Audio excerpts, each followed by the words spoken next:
Mahigit 400,000 pisong halaga ng shabu at baril ang nakumpiska sa ikinisang bypass operation ng mga otoridad sa Barangay Tanza, Esperanza, Iloilo City.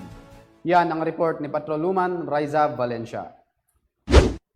Arestado ang isang high-value individual drug personality matapos makuhanan ng iligal na droga at baril sa inilunsad na shabu bypass ng kapulisan sa Barangay Tanza, Esperanza, City proper, Iloilo City nitong ika-12 ng Marso taong kasalukuyan.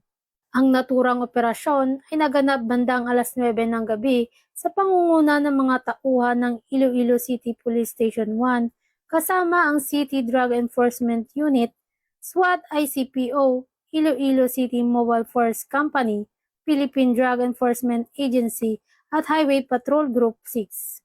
Kinilala ang suspect na si alias Ricardo, Badak watchlisted at dating surrenderer ng tukhang. Nakuha sa pag-iingat ng suspetsado ang 14 plastic sachet ng pinaniniwalaang shabu, ginamit na bypass money at isang unit na homemade pistol na walang serial number na karigado ng isang 12-gauge shotgun shell. Sa ngayon, ang naarestong individual ay kasalukuyan sa pangangalaga ng ICPS-1 para sa kaukulang disposisyon ng kanyang kaso. Kaugnay nito, binigyang diin ni Police Brigadier General Jack L. Wangki, Regional Director ng Police Regional Office 6 na pagtutulungan ng mga kapulisan at ng ibang law enforcement agency sa lungsod sa dedikasyon sa paglaban sa iligal na droga.